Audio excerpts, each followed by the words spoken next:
সুপ্রিয় দর্শক, আসসালামু আলাইকুম। আশা করছি সবাই ভালো আছেন, সুস্থ আছেন। আজকে আমি আরেকটি নতুন এবং ভিন্ন ধরনের রেসিপি শেয়ার করব আপনাদের সাথে। আশা করছি ভালো লাগবে। তাহলে দেখতে থাকুন পুরো রেসিপিটি। আজকে আমি রান্না করব কাটোয়ার ডাঁটা। এটা রাজশাহীর একটা জনপ্রিয় খাবার। কাটোয়ার ডাঁটা সাধারণত সরিষা বাটা দিয়ে রান্না করলে খেতে বেশি মজা লাগে, তবে এটা সরিষা বাটা বাদেও রান্না করা যাবে। কাঁঠালের বিচি দিয়েও রান্না করতে পারেন আপনারা, বা কোনো সবজি মিক্সড করেও রান্না করতে পারেন। আসলে রান্নাটা যার যার উপরে ডিপেন্ড করে, তবে সরিষা বাটা দিয়ে খেতেই বেশি মজা লাগে। ডাঁটাটা দেখতে ঠিক এইরকম লম্বা। এটা শুধু আমরা ডাঁটা নিব, পাতা নিব না। শাকগুলো খাওয়া হয় না, শুধু ডাঁটাটাই খাওয়া যায়। তো ডাঁটাগুলো আমি ছোট টুকরো করে কেটে নিয়েছি।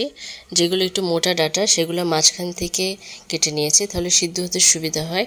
ডাঁটাগুলো কেটে আমি সুন্দর করে পানি দিয়ে ধুয়ে নিয়েছি। যেহেতু এটা চোচা সহ রান্না করে, সেহেতু খুব ভালো মতো ধুয়ে নিতে হবে। এখন একটি পাত্র বসিয়ে পরিমাণ মতন রান্নার তেল দিয়ে সেখানে হাফ কাপের মতন পেঁয়াজ কুচি দিয়ে দিচ্ছি। এরপর পেঁয়াজটা লাল হয়ে আসার পর আমি বাটা মশলাগুলো অ্যাড করব। এখানে আমি বাটা মশলা নিয়েছি 1 চামচ জিরা বাটা, 1.5 চামচ রসুন বাটা, 1.5 চামচ পেঁয়াজ বাটা, 1 চামচ কাঁচামরিচ বাটা আর 1.5 চামচ সরিষা বাটা নিয়েছি। এরপর গুঁড়া মশলার মধ্যে নিয়েছি 1 চামচ লাল মরিচের গুঁড়া, 1.5 চামচ ধনে গুঁড়া, 1 চামচ হলুদের গুঁড়া আর লবণ দিয়েছি পরিমাণ মতন। এখানে আমি 1.5 চামচ লবণ দিয়েছি। লবণ আর ঝালটা পরিমাণ মতন দিতে হবে। সব মশলাগুলো দেওয়ার পর এখন অল্প অল্প পানি দিয়ে মশলাটা ভালো মতো কষিয়ে নেব। মশলাটা একটু কষানোর পর আমি ইলিশ মাছের কয়েকটা টুকরো দিয়ে দিব। এটা অপশনাল, আপনারা চাইলে স্কিপ করতে পারেন। তবে ইলিশ মাছটা দিয়ে রান্না করলে একটা সুন্দর এক্সট্রা ফ্লেভার অ্যাড হয় ডাঁটার মধ্যে, সেজন্য আমি ইলিশ মাছ দিয়ে রান্না করছি। মাছগুলো আসলে আস্ত থাকবে না, ভেঙে ভেঙে যাবে, ডাঁটার সাথে মিক্সড হয়ে যাবে। তো সুন্দর মতন মশলাটা কষানোর পর আমি ডাঁটাগুলো দিয়ে দিব।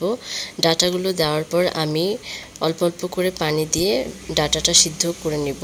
ঢাকনা দিয়ে ঢেকে ঢেকে ডাঁটাগুলো কষাতে হবে, নাহলে সিদ্ধ হবে না। চুলার আঁচটি মিডিয়াম ফ্লেমে রেখে অল্প অল্প করে পানি দিয়ে আমি ডাঁটাটা কষিয়ে নেব। তো এইভাবে আমি চুলার আঁচটি মিডিয়াম রেখে ডাঁটাগুলো খুব সুন্দর মতন কষিয়ে নেব ধীরে ধীরে। কাটোয়ার ডাঁটাগুলো আমি কয়েকবার পানি দিয়ে সুন্দর করে কষিয়ে নেওয়ার পর সিদ্ধ হয়ে গেছে প্রায়। এখন আমি অল্প করে পানি দিব। সেই পানিটা শুকিয়ে আসলে, যখন একদম মাখা মাখা হয়ে আসবে, সে পর্যায়ে আমি চুলার জালটা বন্ধ করে দিব। তো সে পর্যন্ত অপেক্ষা করি। আমার রান্নাটি প্রায় শেষের দিকে। এখন আর একটু পানিটা কমে আসলে আমি চুলা থেকে নামিয়ে নেব। দেখুন একদম একদম মাখো মাখো হয়ে গেছে। এখন আমি একটি সার্ভিং ডিশে নামিয়ে নিচ্ছি।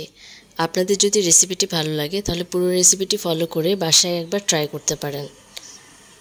পুরো ভিডিওটি দেখার জন্য অনেক অনেক ধন্যবাদ। রেসিপিটি ভালো লাগলে একটা লাইক করবেন, কমেন্টের মাধ্যমে জানাতে ভুলবেন না। আর যারা এখনও আমার ইউটিউব চ্যানেলটি সাবস্ক্রাইব করেনি তারা অবশ্যই সাবস্ক্রাইব করে পাশে থাকবেন। আজকে এই পর্যন্তই। সবাই ভালো থাকবেন, সুস্থ থাকবেন। আল্লাহ হাফেজ।